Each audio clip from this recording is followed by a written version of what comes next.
There, 550, 600 watts, 630 watts, 11.6 amps going into the battery. I could do this all day long, just watching the clouds and the Victron app and my solar panels. It is so amazing. Here, and watch this. History, yesterday, 3.18 kilowatt hours. The maximum power was 714 watts. From a 660 watt array, 714 watts. How is this possible? Well, this is exactly what happens when you have these clouds here. You know, sun is hiding behind the clouds. Solar panels are cooling down, nice and cool, 25-30 degrees. And then, bam, the sun comes out again. And they go to max power straight away within a second. And they are still cold. Yeah, and then you get so much power out of these solar panels. There again, the day before, 693 watts. These are 220 watt panels only and 10 years old. There, 566. 10.6 amps into the battery. Amazing. Well, welcome back to another episode here in the off-grid garage. Well, we are almost off-grid, really. It's Friday, so it is my free day. Well, that's what Friday means, right? I have spent most of the morning sitting here in the garage and watching the Victron app and the BMS and everything else. It is just amazing. I'm blown away that this all works together. It is still totally fascinating me. It's unbelievable. During the week, in the evening, when I came home from work, I have done some more testing with the inverter, the battery, the whole setup we have here on the workbench, the solar charge controller there, the 3 kilowatt inverter and our 14 kilowatt hour battery here. I came across an issue, a problem. This is a problem probably just for me. Let me explain this. And people have also asked, what is the standby current, the standby power of this inverter if nothing is connected and it runs from the battery? I can show you. I just need to go into the settings of the charge controller and turn off the charger. Charger will be disabled and battery will stop charging. That's exactly what I wanted to do. And have a look. There's 0 amps going in. And now we go into our smart shunt and see how much power it still pulls. 35 watts, but we have still something plugged in. I've got a 6-way power board connected here and connected all my garden tools to charge them, and also the irrigation pump with 800 watts is running from the inverter for the last couple of days. And I try to use as much power from the battery as possible and don't use any grid power anymore here. And it works great. It works just great. Okay, let's disconnect this one. And now nothing is connected anymore to the inverter. And we have a standby 0.3 amps. 0.3 amps. The specs are saying 0.4 amps, but I never got 0.4. It's actually less than that. 17, 13 watts. So I'm totally happy with that. Okay, let's turn back on the charger. There we go. Now it's ramping up again. Finding the maximum power point. Here we go. Look at this. 4 amps into the battery. 8, 10, 10.6 amps. 550 watts. Insane. I could watch this all day long. So I had all this load connected during the week and there was no problem at all. Everything was running fine and I was at work and came home and the battery was still fully charged. So these solar panels could still cover all my power usage during the day. And then I thought, well, if this is all working so well and we also did the test with a vacuum cleaner, 2000 watts, and we pulled the 2000 watts from the inverter and this all worked just fine, right? So I thought, well, it is now time for the truth. This will be the real test. And this is one of the main reasons I built this whole system. Because I wanted to charge the vehicle, of course, from the off-grid system. So, and here we have the so-called Tesla UMC. UMC stands for Universal Mobile Connector. Some people call this the charger, but it's not, it's just a control box. And this basically plugs into any power point, and on the other end it plugs into your car with a Type 2 plug. And then it happily charges your car overnight. Trickle charge. This one can do maximum of 12 amps at 240 volts. This is a little bit over 3 kilowatts I can pull from my power point charging the car. So I thought, okay, I'll give this one a go. I'll plug this one into the inverter and see what happens. I plugged in this UMC into our inverter. Lights come green. Light flashes red.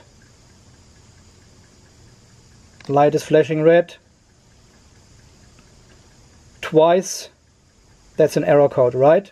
So I did some Googling, looked it up and found that if the UMC flashes twice red, it's a ground fault. I said, shit. Okay, what I didn't do before is connecting the ground of our inverter. Okay, I just unplug this one. I want to show you quickly what's going on. See, this one has a ground stud down here. So I connected a ground lead. And if you follow this lead, we have some important loops. It goes all the way to this box, which I mounted, well, during the last couple of nights, basically. And you can see the big one here going into our pipe coming out there.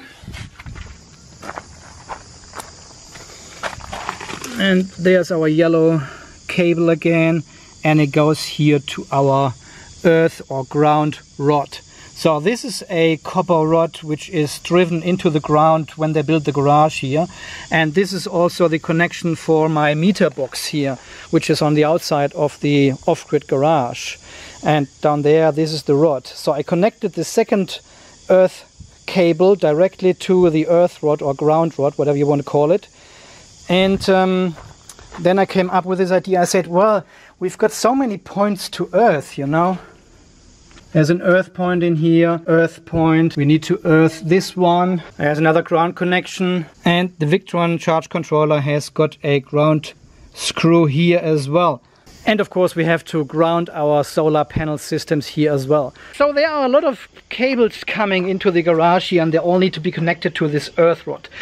So I thought it would be good if we have a central earth point somewhere. And I came up with this idea to get this little enclosure here in the hardware store. And also a little bus bar. Connected this to earth, and then connected this one, this is just a fly lead at the moment here, to our inverter. So the inverter is now nice and grounded, and I've got several other possibilities here to connect all the other enclosures and charge controllers and solar panels and everything in here. So this will all go in here. This will be our central earth point for our off-grid system here. So this all makes sense, right? And as you have seen, I have already connected the earth point here to the inverter. So this is all nice and grounded now. Where's the camera? But still we are getting a red light here on the UMC. And the problem we have now with this inverter is that we have the ground down here, got an active and a neutral. But the big problem is this active and neutral, they are not like active and neutrals in your normal power point, because these 240 volts here, this is a floating voltage. If you measure between this contact and this contact, you will get the 240 volt. But if you measure between this contact and ground, you get nothing. If you measure between this contact and this one, you get nothing. These two contacts up here, the 240 volt AC output, has no link, no relationship to the ground of the chassis or the ground pin in here. So what I did, I opened the enclosure of the inverter and had a look inside, and this ground rod here goes only with the cable to the ground of this output here. This is all it is connected to. There's no other connection inside. It's just a short cable loop from there to this contact down here, which is our earth contact in Australia. And usually we are having a so-called TNS system here in Australia and in many other countries worldwide as well. This is when the neutral and the earth are connected together. And then what they do inside the meter box in your house, they are connecting the PEN, which comes in from the supplier, to your earth rod, and also creating another earth or ground cable inside, which supplies all your equipment inside your house.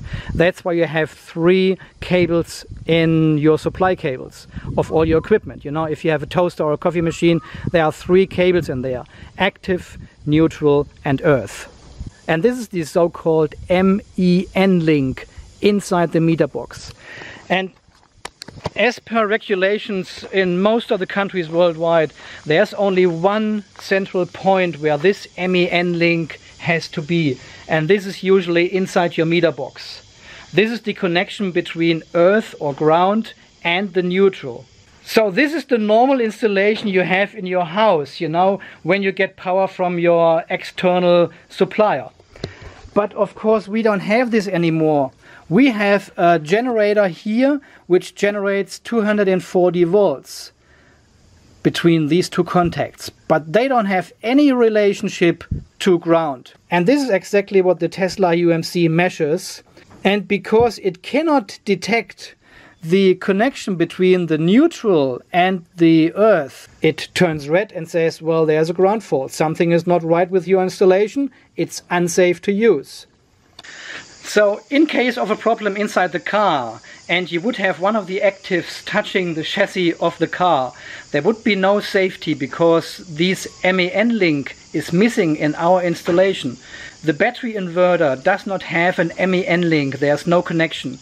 And I've sent an email, and you could potentially have a high voltage on your car, on your chassis. And the same with any other equipment you connect to these inverters. You could potentially have a high voltage on a chassis, on a metal part of your device. So I sent several emails to the manufacturer of this inverter and say, look, this is the situation here in Australia. What can we do to rectify this? Can I just link one of these AC outputs of your inverter to ground? Well, let me tell you, I don't think they quite understand the regulations here in Australia or in other countries, and I'm not sure if they are using the TNS system in China or something. But they really did not quite understand what I was trying to do and why. Because without missing MEN link, you cannot use an RCD or an, what are they called in the US? RFCD, RFC, whatever it says here. Yeah, here, I've got one of these safety switches here. They measure the current going into your device and measure the current coming out of your device. And if you don't have any faults, they should be exactly the same, right? And if there is a difference, some of the current goes through your body to the earth contact. So there is a difference between the active and the neutral then, and the switch would turn off before you get shocked. This is the main reason you have these safety switches in between.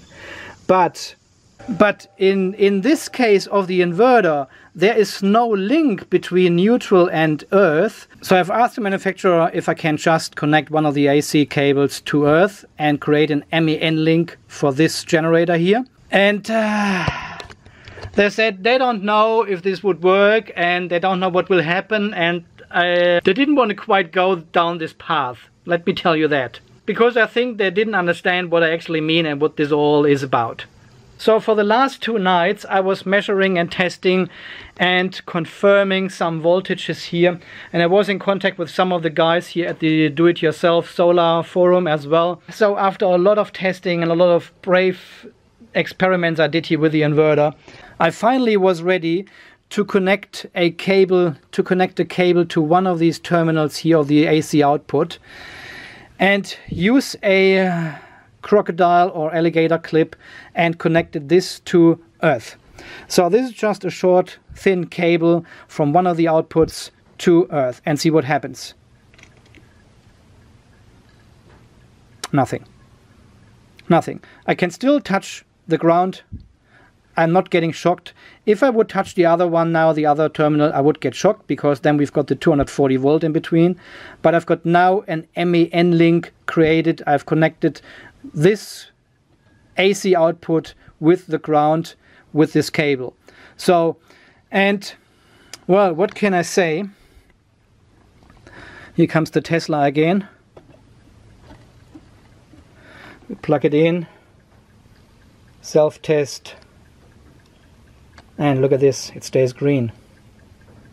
The damn thing stays green, because this is the correct setup the inverter should have to operate these ground sensitive devices. If I take off the link again, bang, turns red. See, straight away. Okay, I reconnect it. Here we go. I reconnect the cable. Green. I don't even need to unplug it. It measures and say, yep, this is all safe now. This is all correctly grounded. And the neutral is connected to the earth. MAN link. This is usually what you have at home. Again, disconnected.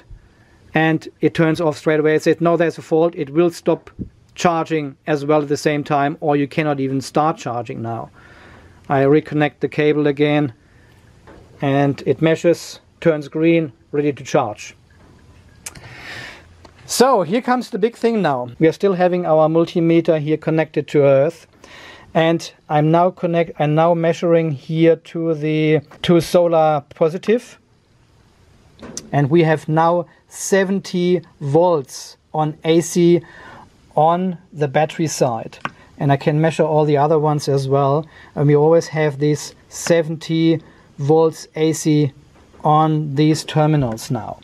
Here, battery positive, connecting 70 volts. There you go. We now have 70 volts AC on these terminals. So this inverter has no internal separation between DC and AC, obviously. And as soon as I put this link in, which operates my charger, it diverts some of the AC created here, this floating AC, back to the DC side as well. It's not really there. I can still touch these terminals here. So usually I should be between 70 volt and 0 volt, because I'm standing here on the floor, but I'm not getting shocked at all. There's no voltage. There's no real voltage there. And even if you connect a load like a light bulb or something, it collapses straight away. It is a floating voltage you are measuring now. But I'm still not 100% sure if this is good or not. I'm pretty sure it's not good, but how dangerous is that? How bad is that? Everything is grounded.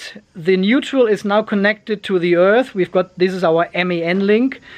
This is as it should be, and now we can create our new network, our power network from here. This is our generator. There's the MAN link. This is our output, and we are creating a new infrastructure here in the off-grid garage, basically, which has no connection and no link to any of the existing installation at all, apart from the ground or the earth. Okay, this is a lot of explanation today, I know, but before we start charging the car in the next video, I just needed to explain what is happening here. I can touch everything, I'm not getting a tickle or something. 70 volts, you know, should get you a little tiny shock at least, but there's nothing. So I'm not sure if this voltage is really present or if it's just this floating voltage. But as you could see, before we had 1.6 volts AC on the terminal, and now we have 70 volts on the terminal, which I think is a concern. So I'm not sure if I should use this inverter. And as I said at the beginning of this video, this is just what I have to do to operate the charger for the Tesla from this device here. It needs this link. If the link is not there, I am not able to charge from a pure inverter. It's not possible. The UMC will not turn on for safety reasons, which is totally correct. So, and of course I did some research online and had a look at other inverters. Some inverters, not many, some inverters have the so-called bonding. This is the bonding, this is the link between N, the neutral, and PE, protection earth. Well, another long story short, I found an inverter with a bonding inside from Victron. The Victron 3000 watt inverter has this link already built in, so they obviously know about all these problems you have, and you can use your own RCDs and RFID, whatever it's called in the US. But the price for this inverter is $1,800 Australian, $1,800. In the meanwhile, I found it for $1,200 on eBay from a seller here in Australia. So $1,200, well, this one costs $400, just to compare the prices, you know. But I'm not sure if this Chinese one here has all the safety stuff I would like to have here in the garage, especially while charging the car. You certainly don't want to damage anything inside the car, and it's not covered by warranty because you're charging from a dodgy inverter or generator or something. So I'm super close to pull the trigger on this other inverter from Victron. Yeah, I don't know. It's again one of these life decisions, you know. Should I spend another $1,200 on an inverter? I mean, oh god. Well, this is something I have to think about in the next couple of days. Well, just keep this in mind. If you have ground sensitive devices like vehicle charger or medical equipment you want to connect to an inverter, for example, it may not work because there's no link in between neutral and PE. And creating your own is working, but you're creating this floating AC voltage on your whole DC thing, and I'm not sure if this has any negative effect on all the other electronics, you know. At the moment everything is working, and I touched everything and there's nothing, and I measured a lot. Well, anyway guys, this is just talk about grounding and earthing of these inverters and what potential issues can occur if you have a little bit of sensitive devices. Everything else, like all the chargers I have here, the irrigation pump, the lights, the fan, the computer was running, monitor was running there for over a day. So from a pure personal perspective, I am not happy with this AC voltage on the DC output now. I think this is not 100% correct, and there might be something down the track which I think is not correct. Anyway guys, yeah, I'm sure you're leaving some comments down below in the description now, and I'm very keen to read that, of course, especially in this safety related matter now. And well, yeah, I will go and do a stress test now on the inverter and battery here on camera, of course. This will come in the very next video again, and we will charge the Tesla from the inverter the very first time and see how much power we can get out of the battery, out of the inverter, before everything burns down here and we will have a big explosion inside the off-grid garage. I'm super excited. We shall see us again very soon in the next video coming here on the channel. Until then guys, stay charged, stay safe, and see you very soon. Thanks for watching. Bye bye.